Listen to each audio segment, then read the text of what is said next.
What's up, YouTube, and welcome to another exciting personal finance video where I'm talking about precious metals like gold and silver, talking about stocks and investing and building net worth and all that good stuff. Guys, if you're new to this channel, please like this video, subscribe to the channel, and check out my website, My Road to Wealth and Freedom.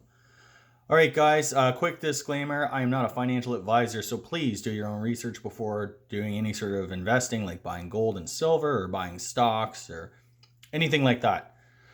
Okay, guys, let's get into this. Yeah, it's been a while since I did my last video, about a week. As I do every month, I always like to kind of track my financial situation. If you guys are new to learning about finance or anything like that, it's always good to kind of track, your income, expenses, of course, and it's also good to track things like assets, like gold and silver, real estate, retirement accounts, maybe some stocks or index funds, ETFs, whatever you own, um, and subtract what you own, the value, the dollar value, I guess, of what you own from your debt. Things like your mortgage, maybe get credit cards, student loan, for car payment, anything like that. And the difference between your assets and your liabilities is your net worth, and it's how most millionaires kind of track their progress. Um, yeah, so I just recently published my net worth report. If you don't understand or you're not sure how to kind of do it, head on over to My Road to Wealth and Freedom, and you'll see my December 2020 net worth. To my surprise, it's we've done incredibly well last month.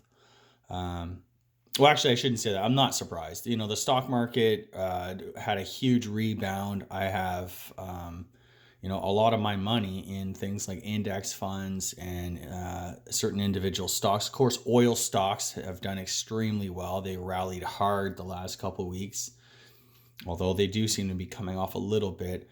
But that really kind of helped out the net worth numbers. So basically, I increased the net worth by about $73,000, which I thought was pretty good for 1 month.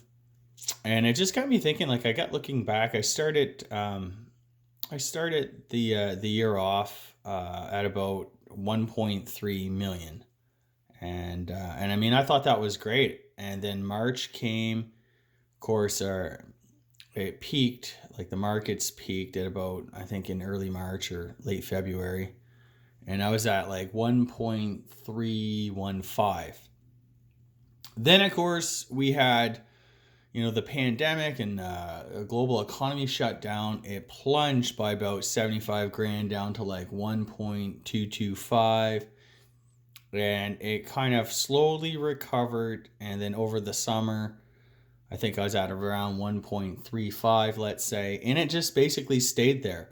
September, all through October, into November, and then we got this huge surge, and now I'm at 1.418 or something like that. Um, yeah, I was like really surprised. It's just like such a roller coaster ride. Like, the difference between the bottom and the top is like nearly $200,000. Which is, pretty incredible. It's, 18% or something like that. It feels like this past year, I'm sure you guys all felt it too. It really felt like the volatility was like much, much more than what I just kind of described. I mean, if you have 1.3 million and you lose 75 grand, I mean, that's not even 10%. But it's just such a roller coaster ride of a year. It just felt a lot crazier than the numbers would really suggest. I mean, of course, these numbers are just basically snapshots. I usually kind of do it up the first of each month, so it's not, this doesn't show you like the week to week, day to day gyrations and stuff like that. Which brings me to a big point. Um, if you track your finances, if you follow things like the stock market, or you track the price of gold and silver, these things fluctuate quite wildly at times. Now, this has been a very unusual year.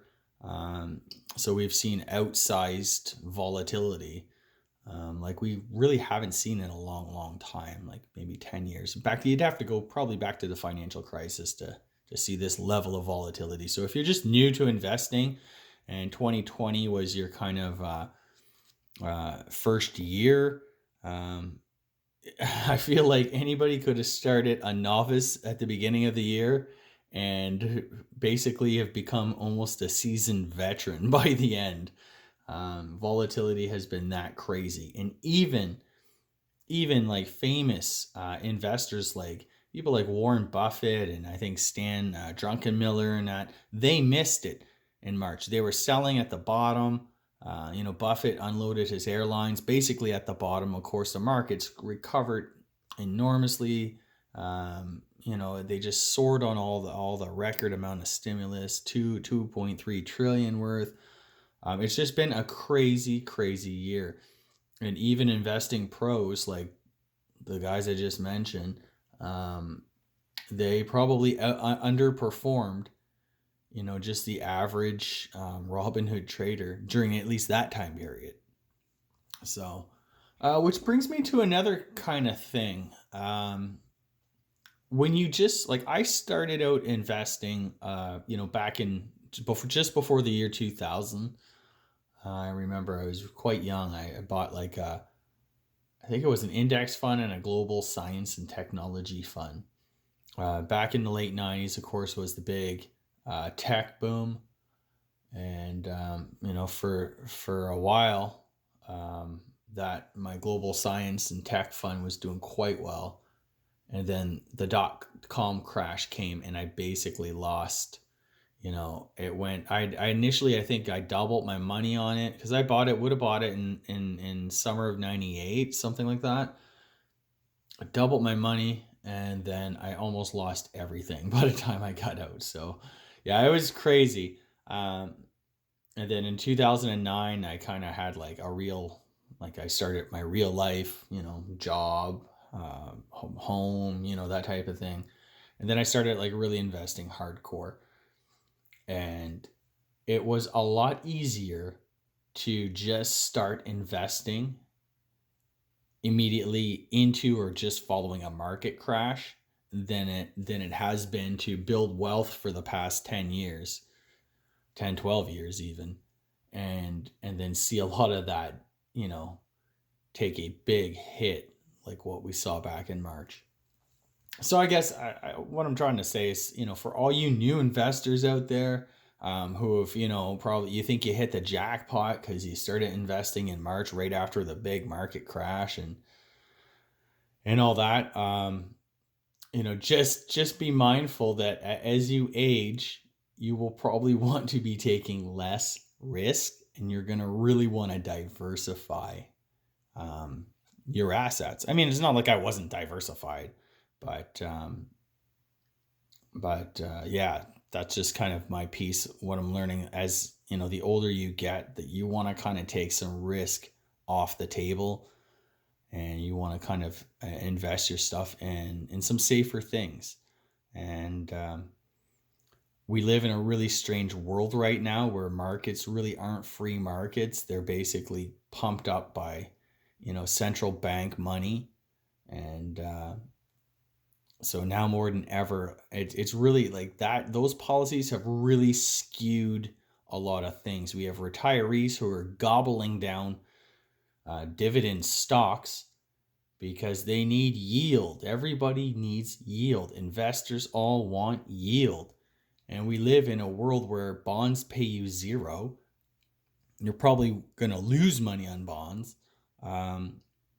To preserve capital, you can invest in things like gold and silver. I prefer, I guess, more gold right now than actual silver, although I do love my silver. But gold is usually where people, and especially investors with large amounts of money, that's usually where they want to invest. It's a real estate, and I guess like some cash. Like I guess that is kind of the new reality. This search for yield is pushing people who otherwise should not be taking risks. People in their 70s and stuff, people who are retired and on pensions. But, you 10, 12, 13 years ago, before the financial crisis, you used to be able to get a government bond and it's yielding, I don't know, 5%, 6%, something like that. I mean, those days seem like, 100 years ago, but it really wasn't that long ago where you could earn, a decent, safe yield. Before all the money printing, before the debasement of the currency, and before bond yields were just basically pushed down to nothing. Real estate has soared. The stock market has soared to like record highs and stuff. And I mean, there's nothing wrong with things soaring to record highs. It's just that if you look and study, the history of markets, all markets, when things kind of, when we get like exponential curves, it's usually a sign of like a topping. It's probably like the end of the party, that type of thing. But I think what has really changed in the last 10 years is the fact how much power these central banks have, that they're still able to prop up the market. I wouldn't say they're able to really achieve crazy like growth. We're not growing like crazy. In fact, there's a huge debate among some really smart people. Like, are we headed for like massive inflation? So you're going to want to own things like precious metals, gold and silver, maybe some real estate, that type of thing. Certain stocks would be good in that situation, particularly like commodities and commodity producers, that type of thing.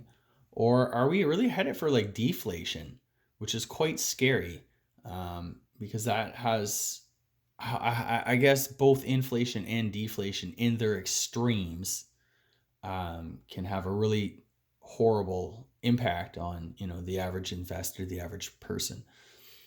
But it's just really unclear right now. In deflation, you're going to want the safety of treasuries. Cash is king in a deflationary scenario. It is possible that we get, high inflation, but not hyperinflation. And it is possible that we get disinflation and not massive deflation.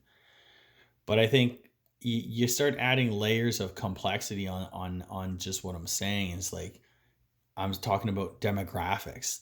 In the West, there's an aging population, and that population will soon be selling their homes. They will be selling off, their retirement portfolios as they continue to age, continue to need to fund their retirement.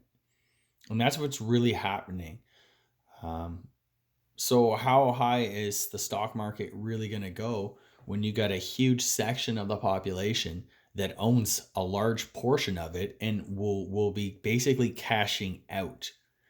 And they say, well, don't worry about it. Like, the Robinhood crowd, the millennials will be able to take the baby boomers' place.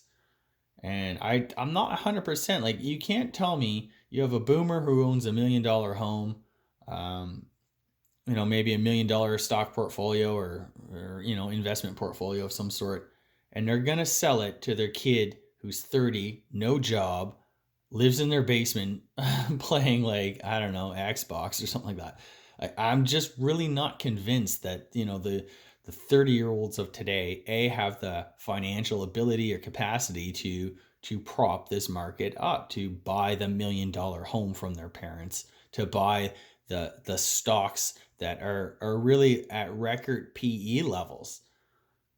Even I'm just like looking, I follow a lot of the Canadian banks because they have really good dividend yields and stuff. I mean, 15 years ago, the PE multiple on these banks was like 5. Then it went to 10. Now it's at like 14. I mean, what has really changed? I mean, are the growth prospects of these banks that great to warrant such a multiple? I don't think so. You get the whole fintech thing coming down. Even if it doesn't wipe them out or anything like that. If it just takes away a portion of their business, that's still a portion of their business that's really gone forever. Um, they're not able to command the fees that they once used to. We saw that TD, Ameritrade in the US, they sold their brokerage to, I think, Charles Schwab, but that was after that. Then they offered like $5 stock trades, free stock trades. So they are really losing out to the competition here. And then you get things like in Canada, like Wealthsimple. I think there's Acorn. In the US, you got Robinhood, maybe Acorn as well. These things are offering buy stocks in ETFs, index fund, whatever, for free. So the fees that the banks used to make off, buying and selling mutual funds, buying and selling stocks, they're kind of losing out. Loans. There's like companies that are like starting to offer loans online. There's all sorts like this crowdfund. Like there's just so much stuff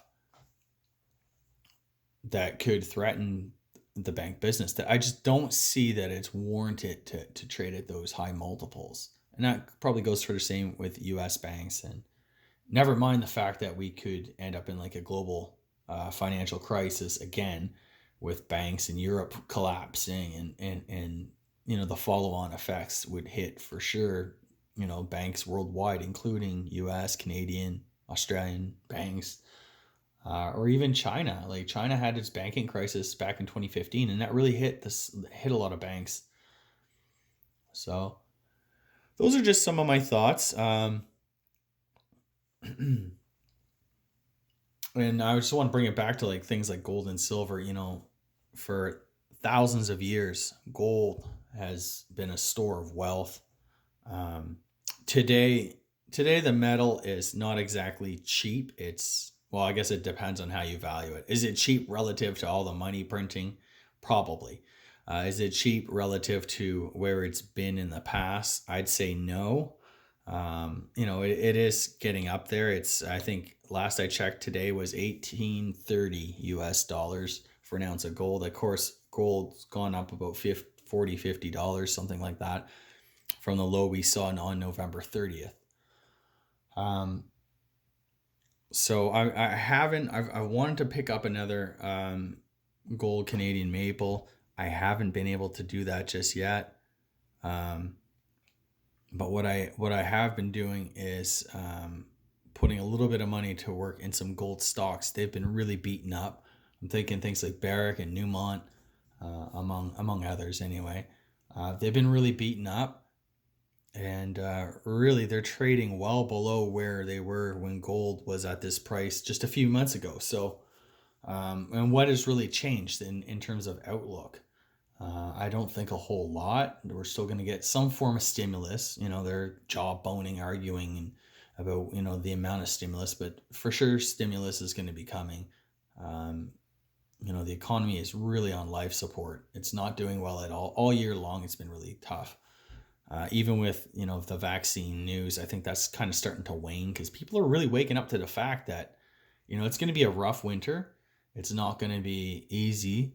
A lot of small businesses are in serious trouble. They've gone under. Just even in my own area, I've noticed like tons of restaurants have closed permanently. I'm sure, once things are all done, people will, jump into that business again. So it's not like, they will reopen. I think it's just they're going to be under new managers, new management, new owners. So anyway, it's still quite uncertain. But I do think going forward, if, barring something crazy like the economy falling apart again, or some unforeseen thing like a financial crisis, that's the thing. Like, we've really spent a lot of money on the response to the lockdowns and the virus. And my worry is that what happens in a year or two if we hit another rough patch. It's not like we're gonna soar for the next 10 years. We could be in for another serious, recession or a banking crisis, and then what? What stimulus are they going to be able to throw at the market when their central bank balance sheets are at like levels we've never seen before? So it is something to think about. I mean, I personally, what I'm doing, guys, I have a lot of cash on the sidelines. I probably have a little bit too much cash. The November stock market rally really caught me off guard. I was like slowly buying my position in oil, and then it just jumped like 30 some percent. So I'm just kind of waiting. I'm anticipating we're probably going to see some type of, pullback. And then depending on, how bad things get, then I'll be a buyer. I'm going to deploy some of that cash. The other thing I'm watching too, if gold, physical gold, goes down quite a bit, if it broke that like 1750 support level, then I would consider adding a couple more ounces. To my surprise, Bitcoin has done extremely well, while gold has dropped quite a bit. I'm not really sure why. If Bitcoin is the safe haven asset, I mean, it went from like $6,000 to like, 20. I know we've had this conversation last week, but anyway, yeah, I just can't get my head around it. Gold has been a store of wealth, and central banks are adding it. It's considered a tier one asset. There's some sort of reset talk in the wind. We're not really sure what that means, but yeah. So I do think on the dips, it's probably worth owning a little bit of gold and silver. Gold's dropped quite a bit, so I'm more focusing on gold, less so on silver. Although silver does have its place. If it drops below 20, which it may not, guys, I don't know where it's gonna go. I might pick up a few of these like 10-ounce bars. I really like them, or maybe I'll get some more. I'll probably pick up a few more of these silver Canadian maples. I mean, 2021 is right around the corner now. I'll probably get maybe another gold maple to bring in the new year, that type of thing. Of course, I'll showcase that stuff for you guys, but anyways, I don't want to go on too long, but thanks for watching, guys. Join the discussion. Maybe you have some questions. Maybe you can educate me on some things. I don't know everything. But be sure to check out my website, My Road to Wealth and Freedom. I just got that net worth out like I do every month, and just fantastic, a fantastic month overall. Really happy. It's a great end to the year, and hopefully y'all are doing well out there. Keep it up, guys. Take care.